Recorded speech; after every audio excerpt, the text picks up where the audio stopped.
management of security in schools is perhaps one of the most difficult tasks currently facing senior secondary managers.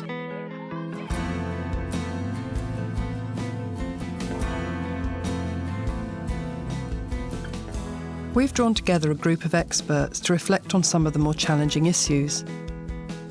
Patrick Nash is the Chief Executive of the Teacher Support Network.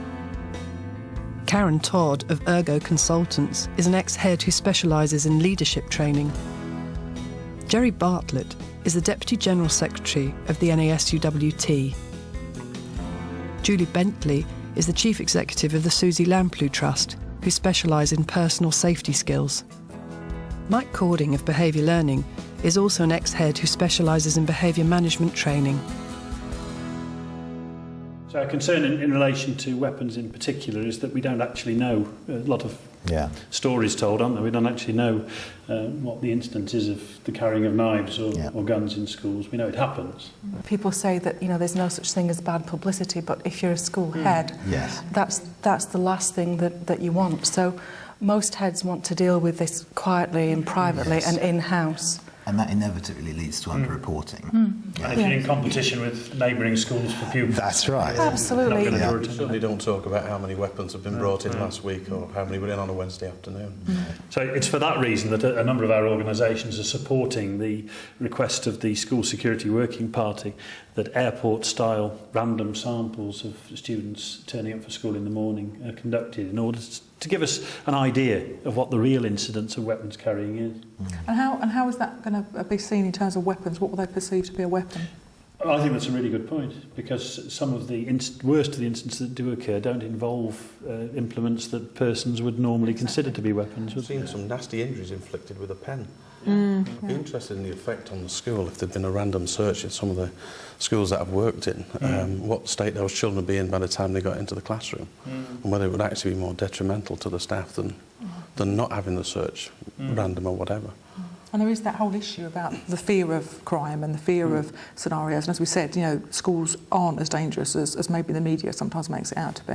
We do know, don't we, that we're being required to address a far larger number of violent incidents in schools than has ever been in the case in the past. What we don't know, I think coming back to your point, is whether that's because things were swept under the carpet. And I mean, for example, it's the policy of NASUWT to require head teachers to report to the police all violent incidents that occur on school premises.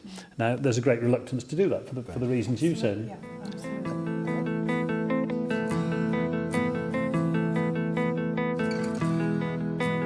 And as a trainer, our advice is always not to put hands on, and that you look for all the de-escalation techniques and the skills to go before it. And that's one of the things that concerns me about teachers being given the techniques to restrain.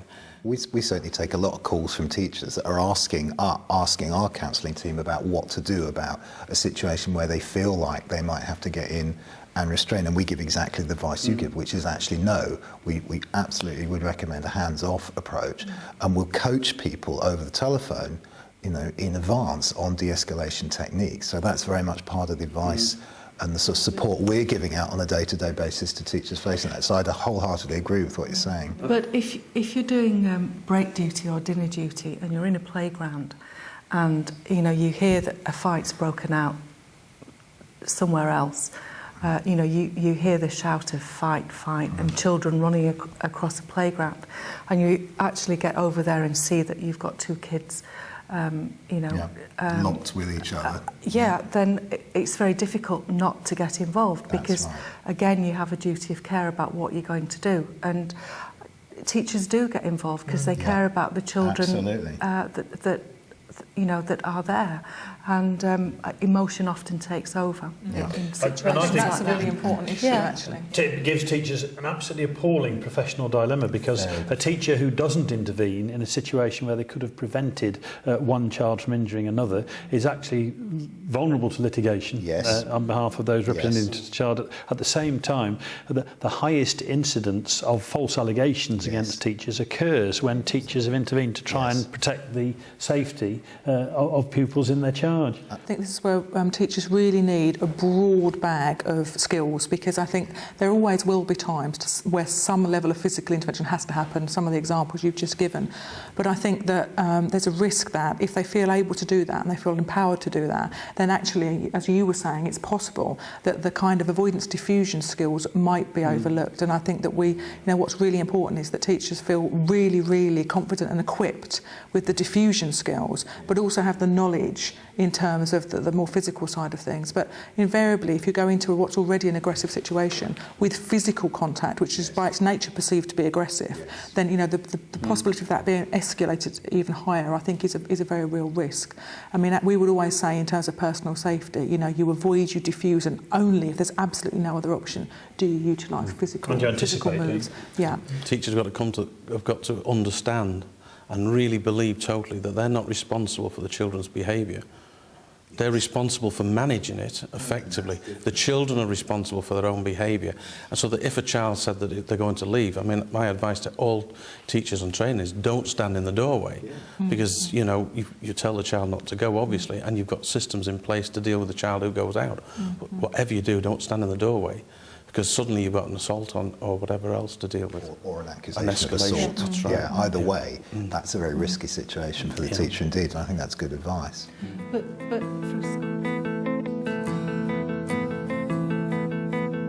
one of the things that I'm interested in is the kind of contact that we're getting from schools and staff and head teachers about the kind of issue of protection for staff in schools, and to what degree should staff be being protected by equipment like personal alarms, etc., and who's responsible for that, and does the teacher make their own choice about whether they use methods like that, or should it be the head that's making those decisions? When we think about schools, we think about it as, well, actually the school is a workplace, and many teachers are lone workers. And the advice that we give lone workers in other situations would be carry alarms, have you got your dynamic risk assessment processes, but are they transferable to the school? You see burglar alarms all over the place now. How many people actually respond when they go off? How effective are they? And how effective are they? Because they listen, and after a while, car alarms, people don't move. I agree with your cynicism about how effective personal alarms are. However, we have found in particular situations that panic buttons in classrooms can be a very useful way for a person who's at risk to summon assistance when it's needed, providing you have a procedure in place to ensure that there is a prompt response when it's needed. Isn't it? You're always vulnerable as a teacher to assault, to attack, to false allegation. So there are basic things that you have to do there that keep you safe. You're not in a room with one person by yourself with the door closed. Common sense things like that. But if it's at a higher level, then it's got to be a whole school debate. And I think that's one thing that heads and senior leadership teams need to take on board, that you can't tick the box where behaviour management or classroom management is concerned, because your staff is changing all the time, so you need to have that training ongoing throughout the school. That's right, and that needs to be, policies are fine, but they need to be supported with practicality. I mean, we go into workplaces and they give us their policies and they've got panic alarms, and the first thing that our trainers do when they go in the workplace is they hit the panic button. 90% of the time, nothing happens, because they actually haven't ever tested whether the procedure worked. The more tools you have, like CCTV or, alarms, or you think that's going to protect you. Well, most of them actually won't protect you. What they'll do is they'll gain evidence to show what happened to you, but they won't necessarily stop it. And by then the damage is done. Exactly that, yes. Which comes back to the point about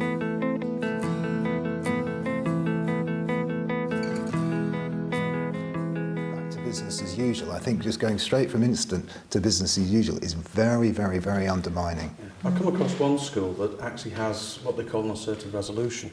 So that if a teacher has an incident like that, the child doesn't come back, the rest of the department has to pick up that child till the member of staff and the child sit down with a third party if necessary.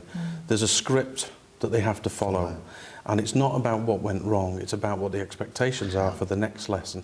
And that empowers the teacher, because what the teacher's getting a clear message across, that this is what I expect in my classroom. Also gives a very clear message to the child about cause and effect and consequence, which means you're going to have to go back through this process. We're going to have to sit down and talk about this. Well, I'm very sorry about this, but I suspect the NASW team take a much harder line than any of you over this. I mean, the union takes the view that assault on a teacher by a pupil is never acceptable, can never be justified, and should never never be tolerated. And we would also always want a child responsible for an assault to be suspended at least and probably permanently excluded, not necessarily as a sanction against the child, but for two reasons. Firstly, to send messages to other pupils in the school that violence is not going to be tolerated in that establishment.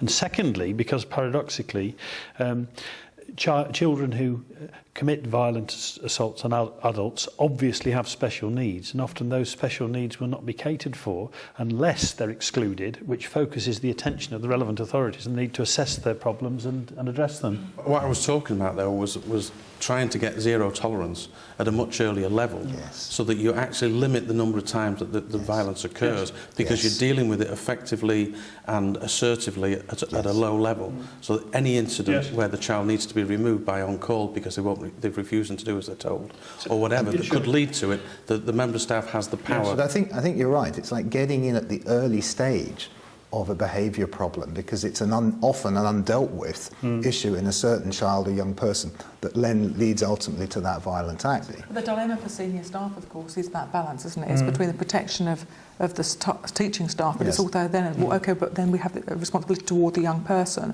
and what happens with this young person? We exclude them. That solves one side of the problem possibly, but the young person has problems. There's going to be personal safety issues and implications for the local community more broadly. So that is a real tension, isn't it, for senior staff in a school? It's totally radical here. You exclude somebody for violence, and you're giving them what? If it's just a low-level one, you give them 5 days, so they get 5 days holiday. It's not exactly the best way to deal with the issue. Young people who are violent are disturbed young people, and it's what's the root of that disturbance? And the sad reality is we don't have the resources in the system. We don't have.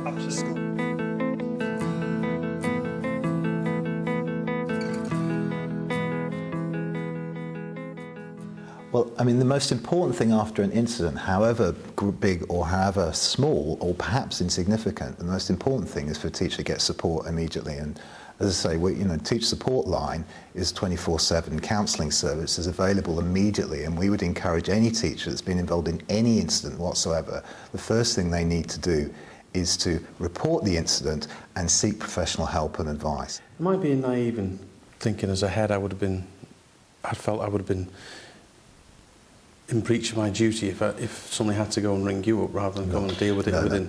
No, and I think it's actually a sad fact that more heads don't think like that. The teachers in their thousands turn to Patrick's organisation, Teacher Support Network. One of the reasons that we're so pleased that your organisation exists and why we recommend NASCWT members to come to you is actually the absolute confidentiality in which you deal with these matters. If there's an incident in school, then the head has a responsibility in lots of different ways. So they have a responsibility to the member of staff, to the pupil, in terms of governors and the LEA. There are, as you said before, there's a procedure that has to kick in straight away. They're not a confidential counsellor or friend. Actually, they're the boss at the end of the day, and they have statutory roles. Isn't it? I mean, one of the most valuable things it sounds like in any kind of post-incident procedure is the recognition that you need to refer that staff member onto an external independent and the group head teachers that provide that. Evidence we have is that even services that are provided by the employer, teachers don't trust them as much as they trust. There's no two ways around that, and that's why an independent organisation such as ours, I think, is so appropriate. If you would like further information on the issues discussed here, including contact details for the Teachers Support Network and other organisations mentioned in this programme, then log on to www.teachers.tv.